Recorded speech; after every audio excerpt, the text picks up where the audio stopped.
Will Heron is one of the best clippers in the Dabbleverse. Everybody needs to go follow Will Heron. Thank you for watching on X, but his channel is on YouTube. It's great stuff. Shout out Steel Toe Morning Show. Shout out Nick Rekieta. Shout out Ann. I think that's the girl's name that goes and records Nick at Court. But Will Heron's doing some good stuff. And one of the things I know you guys were wondering about is what's going on with Nick's house. And I'm only going to mention this because a foreclosure is a legal thing, and not a lot of people know how this stuff works. So the way things work are your loan is normally in you pay a mortgage or you have a HELOC or whatever it is, basically some kind of secured note on your property, and you have to pay on it. That's how that works. They gave you that they paid up front for your house, and you have to pay them back with interest, is generally how this goes. So at some point, Nick secured and hold on here. Where is... Yeah. The way this works, and it's... The way this works is you have to pay, and if you don't pay, at first you're probably going to be considered delinquent, and then after a couple months you're in default, and then after a while you get into foreclosure status, and it takes a long time for this to happen. And this isn't a recent development. It's been something for a while. It takes a while to get into foreclosure. And foreclosure is when the bank can finally make a move to get their property back. But it's not automatic, and it doesn't happen right away. So one of the first things that happens is every state's a little different, but there are generally steps that allow you to get involved and renegotiate terms with your mortgage holder. Generally, the term, you don't renegotiate the terms. Generally, it's like, pay us what you fucking owe us. You can get back onto the payment plans. You have the right to demand that. You have the right to know all the processes. You have the right to know how to appeal. And if they initially deny your thing, okay, well, who do I appeal to this in your company? And there's an entire process you can go through that gives you time to work on all this. Now, ultimately, there's always an easy way to address this problem, and it's always pay the lump sum right at once, and you can get back on track. That's always an answer. But generally speaking, when you don't have the money, you don't just it's not like you're just holding on to it and all of a sudden go, oh, well, I guess I'll just pay it all off at once. It's not how that works. Generally, you don't have the money because you don't have money and things aren't going well. But you always have that right. So if, like, let's say you won the lottery the next day, you could turn around and just pay it off and be done. Well, in Nick's case, none of that was happening. And now there's been a foreclosure notice that's been put out. And this is announcing things that are going to happen going forward. And this is always done in your local newspapers.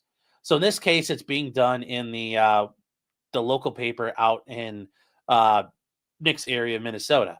So the West Central Tribune, it was published on the 28th. And this is a notice of mortgage foreclosure sale. This is also known as a sheriff's sale.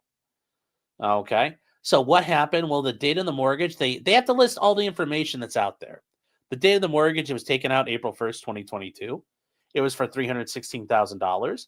The mortgagors, the people who took it out, were Nick and Kayla as trustees of the Robert Lord Property Trust, which I don't understand why people give their trust such weird names. Who's Robert and why is he a Lord? Or is it because it's not like Nick really believes in Jesus anyway. So why are we using the name Lord to start with? The mortgagee is Mortgage Electronic Registration Systems Incorporated. And it talks about Everett Financial and Supreme Lending and its successors and assigns. The date and place of the recording was recorded April 7th in the Candiota County Recorder's Office. Now, that's important because you can find the documents. You can go and actually find this document in the Recorder's Office. And the reason why that's important is if you want to buy the land, you have a right to know that there's a mortgage encumbering the land. You have the right to know, are there leases? Is there an oil and gas lease? Are there mining rights? Right-of-ways? Anything that can attach to a land? Are there liens on it? Judgment liens, tax liens, blah, blah, blah. All those things that can attach to a land and a parcel of property, all of that gets recorded. If it's not recorded, well, then you're not on notice that it exists. So that if it's not recorded, there are times where you can kind of operate independent of that thing. So, for example, if you have an easement, you don't record it. Well, you might not have that easement after a while, and you may have to renegotiate it with the new landowner. Recording things is very important to secure your place as a creditor and to secure your rights as a party involved in whatever instrument you hold. This date. So what happened here? Oh, we got to zoom in a little bit more. It's kind of like an ant mode here. So I'll zoom in on this for you, chat. Sorry about that. The date, this is dated.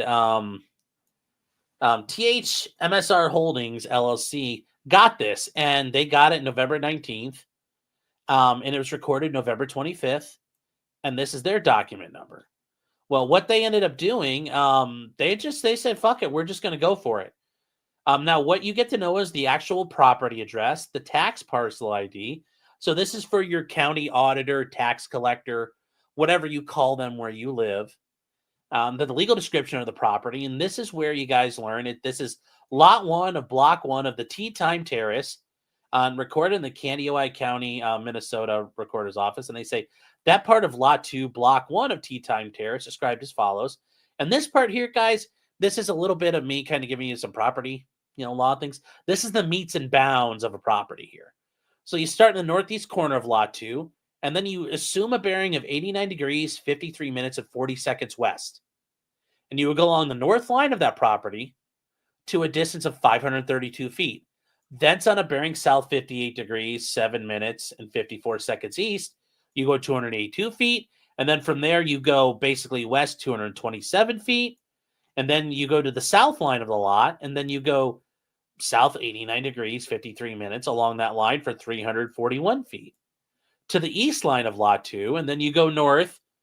You go north 0 degrees, 56 minutes west, along said line 372 feet to the point of beginning. So it literally tells you how to trace the property. Now, if you end up with a property that's got all these little squiggly lines everywhere, you're going to have, if you live, and here's what I will say, if you live outside of the 13 colonies, you're going to be what's subject to the Public Land Surveying System, the PLSS. This is where you're going to see all of this. If you live in the 13 colonies, you may end up with following a river to a rock to a tree. You're going to have, and those rocks and trees may not exist anymore. That's a thing that happens out east. They're getting better about recording all this stuff, but you can go back and read a deed from like 1830 and none of the landmarks exist anymore.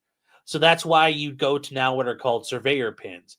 And you should be able to, as a surveyor, you should be able to go out the metal detector and follow this, and you'll find a pin at every point, marked and capped, showing where you went. And and some of you might say, well, wait, why is there no section township range? Well, that's not been listed here, but that would be part of the property description to an extent, but not always. It traditionally is out this way. And they say the amount due and claimed to be due as of the date of this notice, $307,749.05.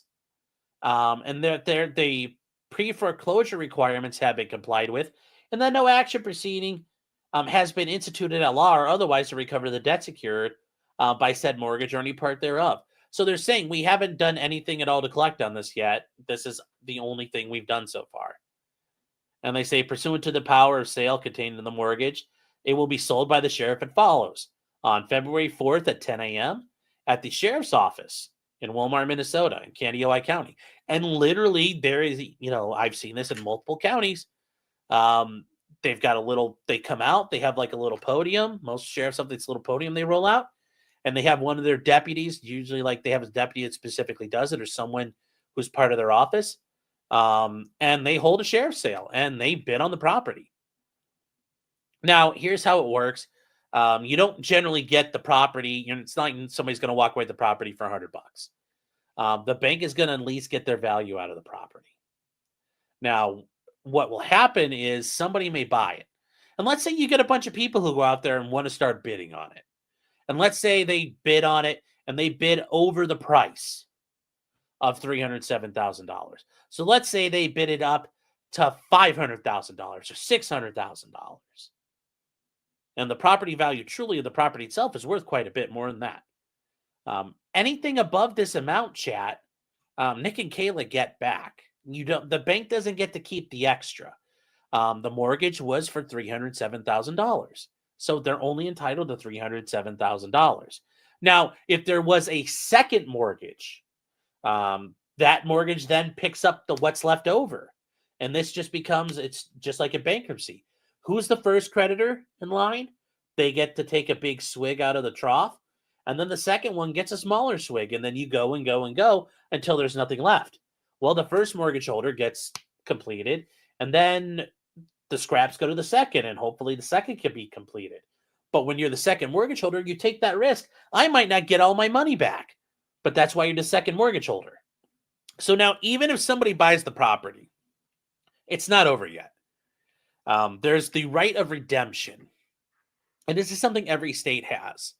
There's a right of redemption, and states may have different timelines on this. But we have a public policy interest. We don't want people to lose their properties. And primarily, this is it's a functioning society thing. We also don't want people going in and burning down banks and murdering bankers. But we also, if you go back far enough to like Shays' Rebellion in the aftermath of the Revolutionary War, soldiers and farmers who went and fought in the war came home and found out their properties were foreclosed upon and seized.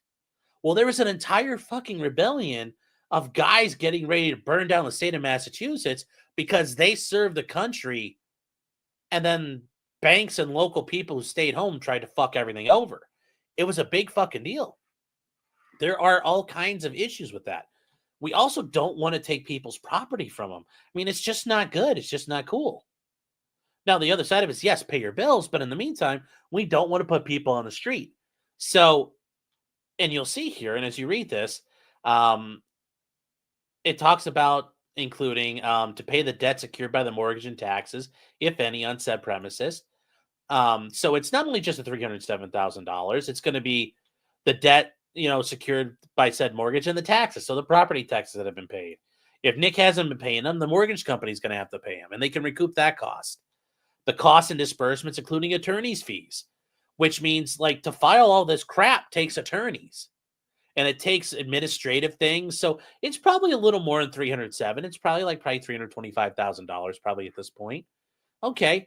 Well, Nick has the right of redemption within 6 months of the date of said sale by the mortgagors, and their personal representatives or assigns.